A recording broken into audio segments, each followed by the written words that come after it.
So when you're trolling, what you're doing is you're pulling baits through the water at an exact depth in the water column that you decide. So, and we're covering water from out to both sides and up and down.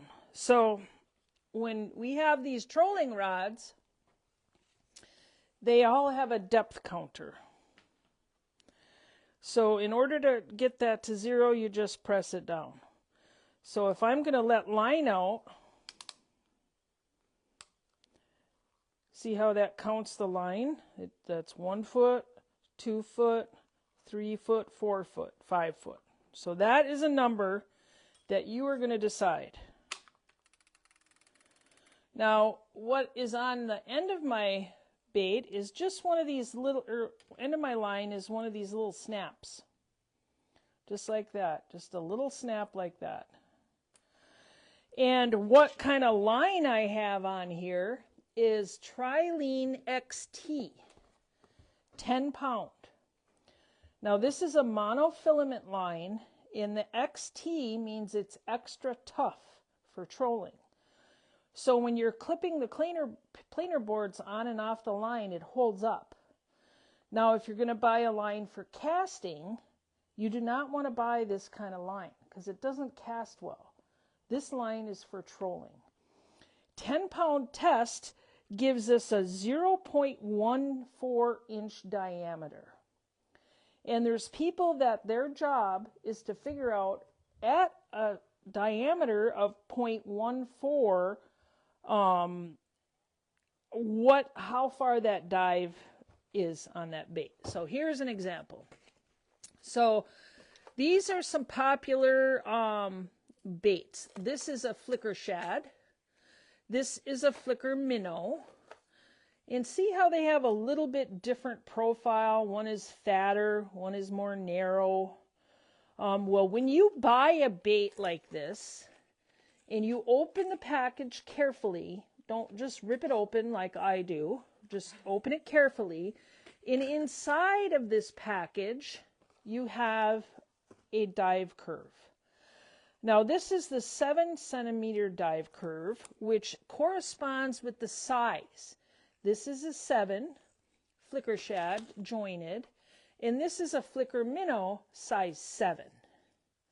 Look at the teeth marks in that.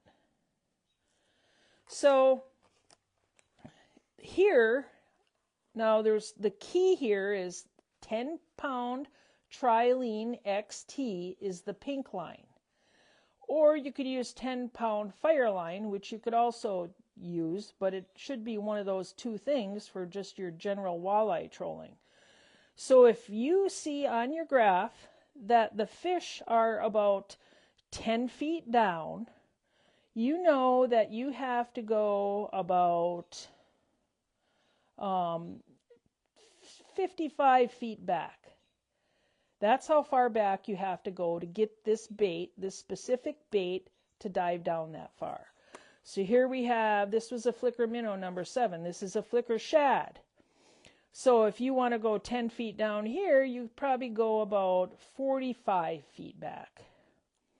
So when you hook the bait onto this little clip, you reel it all the way up to the tip, and you hit 0 to reset this. Now you're going to open this bail by clicking that down.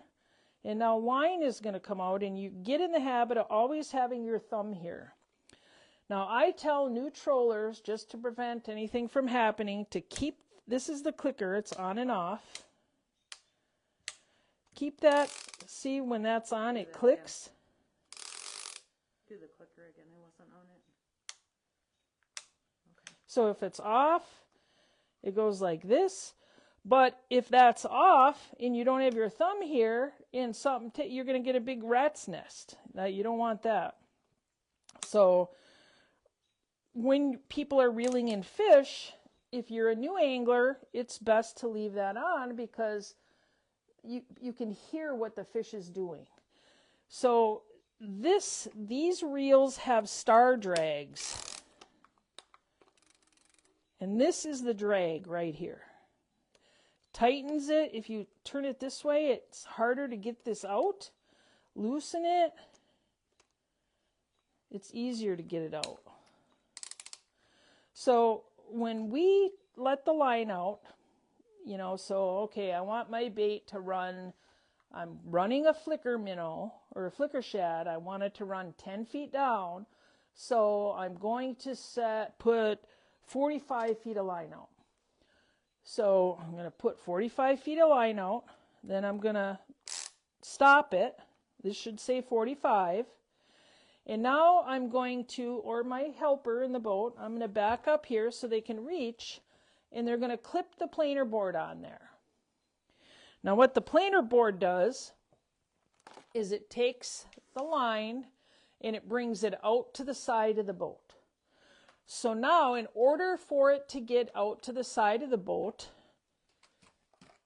you have to be giving it more line, and you definitely want the clicker on because that's going to slowly click out to the side. The amount of line that this says after that 45 does not matter. It could say 100, it could say 200, whatever. That is no bearing on anything. The only thing that has a bearing on is how far out away from the boat it's going to go.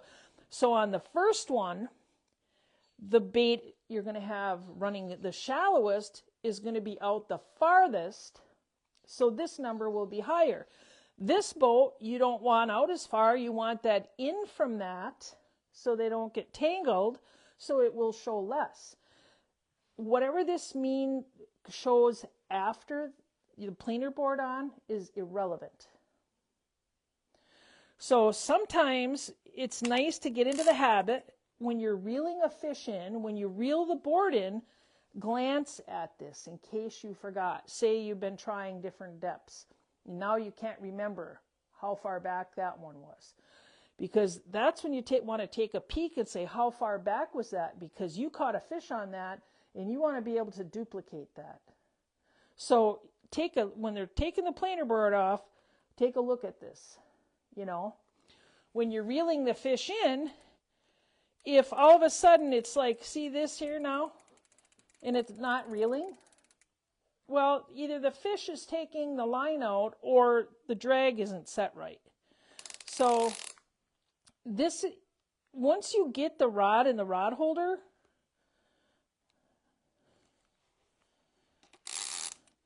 so, the rod will be here in the rod holder, the planer board is on, the planer board's off to the side, the bait's running 10 feet.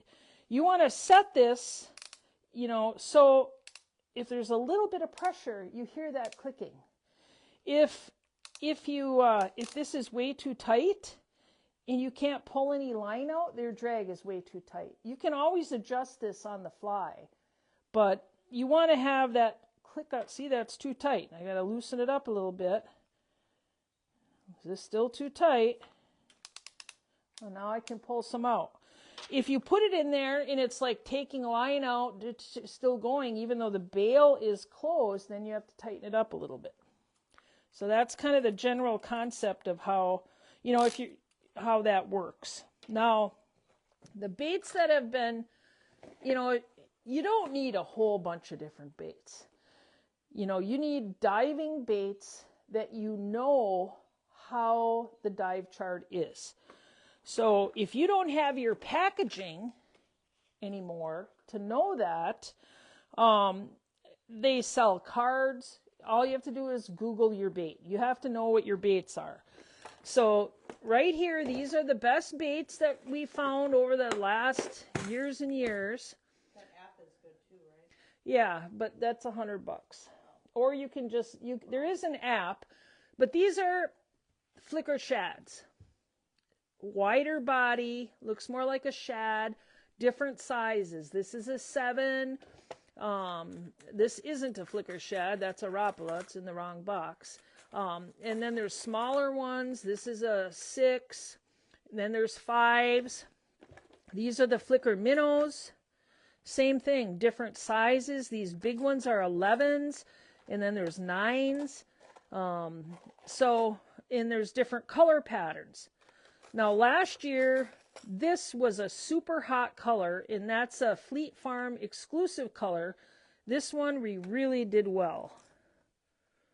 You know, last year at the Governor's Opener, this was the super hot color pattern. You know, sometimes they say color doesn't matter, but when you have the same bait out and it keeps getting hit no matter where it is, it's a lot of times it's color. So when you buy a bait, save the packaging and know what it is. If you don't have the packaging, you can Google it. Now, there is an app. So right here, this is what it looks like. That's what this is the precision trolling app. I bought this many years ago. Lifetime membership is it was $100. It's not much more than that now. So this is a flicker shad number 7. So I've just seen a bunch of fish 6 feet down. So I want my bait to run 5 feet. 5 feet down. So I have to put it 19 feet back. And there's a verification photo. This is a light or dark mode. You can, depending on the... So here's a flicker minnow. Now these are all by company. So this is Berkeley. So I just go to the company, Berkeley. Flicker minnows, flicker shads. So flicker minnow number 7. 7 feet down, 24 feet back. This is going to be my reference guide to where my baits are in the water column. Now, what we do for this event is we do a group chat. And ahead of time, I'm going to pre-fish and I'm going to tell you, hey, we've been getting fish with number 7 flicker minnows 40 feet back. I'm going to give you some place to start. But you have to know what's a flicker minnow. You know, you have to know what's a flicker shad. You have to know your baits. So if you have a box of baits and you have no idea what they are, start taking photos and Google Lens them to figure out the bait they are, because you're going to need to know what bait you have. And don't be texting me in the boat when we're fishing and say, how far down does a Rapala shad wrap go? You know, I'm not looking this up for you when I'm in my boat. You figure out your boats. I used to tape a whole chart like this right to the outside of the box. One in one of those boxes. Yeah, I mean, you can go to the internet and print them out. I think I got all new boxes. I thought there was still one. I don't need to do that anymore, but I recommend doing that. Alright, never mind. Yeah. So you don't need that many baits. You know, you need a couple different profiles, a couple different colors. One bait that's always a good bait is a flicker shad or a flicker minnow, and they're cheap. You can get 3 packs of them at Menards or at Fleet Farm. So, and you can look this up and print this out. I just printed one out here. I'll show you. I went to the internet in case you don't have the app.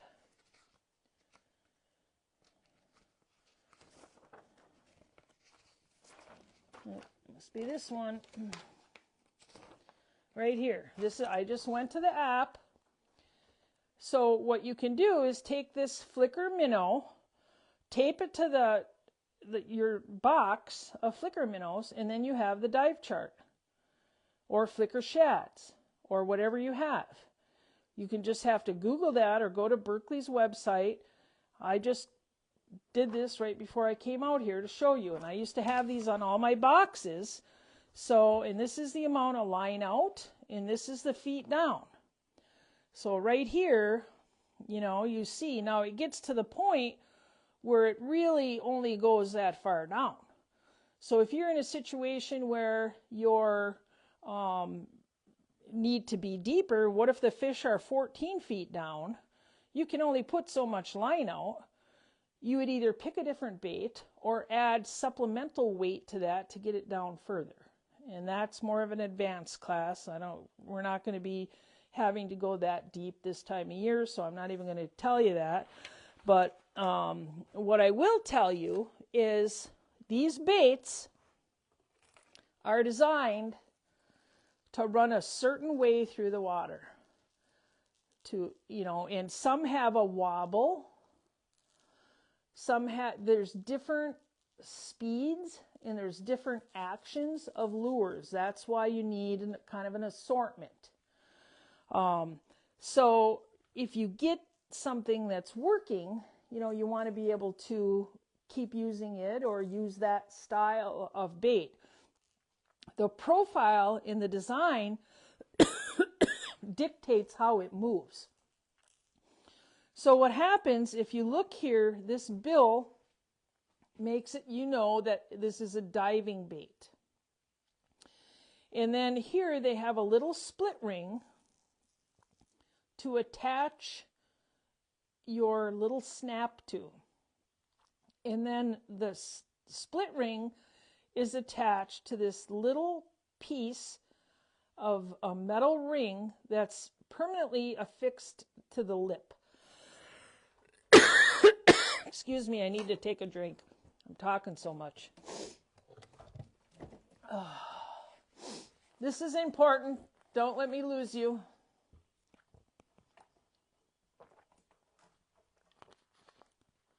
Anyway. Show that ring goes all the way to there. Yeah. This is a bait we had crushed by a brown trout, but that goes all the way through the bait. So what happens is, say you catch a big fish or something, the first thing you do when I'm putting the bait out, I clear that to 0. I have the rod in my hand, and I put the bait out, and I'm going to see how it runs. If you have the bait coming straight at your rod tip and you're reeling it in, this bait should come right to your rod tip. Just drop it down off the side of the boat. Make sure that it's coming straight. If it's going off to the side like this or like this, it's out of tune and it's not going to catch any fish. You're wasting your time. And these get out of tune. Sometimes you hit a rock or you hit bottom or a big fish crushes it. This thing gets adjusted. So how you fix that is there's different tools that they sell. This is one by Bass Pro Shops. This is one by Offshore Tackle. But I'm just going to, look what I did here now. I'm just going to show you how to do it with some little teeny tiny hemos. So if it's going this way, you take this little split ring and you put it off to the side and you just hold that other ring that's permanently affixed to the bill and you put it in the opposite way that it's turning. So if it's going to the right, I'm going to move this just a little bit, like bending it a little bit in the opposite direction. And I have a handout on that. So right here, it's that little eye. If it's running to the left or right, tune it in the opposite direction. You should be checking your crankbaits every single time you put them in the water, especially after you catch a fish. I've seen some are good right out of the package, some are not good right out of they're brand new, but you still got to check them. Some baits are more apt to become out of tune than others, certain brands. You just got to check it every time and then take the time to get the bait in and adjust it. Recheck it, maybe adjust it a little more. It's got to run straight. That's really important. That's the difference between catching a fish or wasting your time. Take the extra minute to do that. I'll have one of these in your goodie bags. Any questions on that?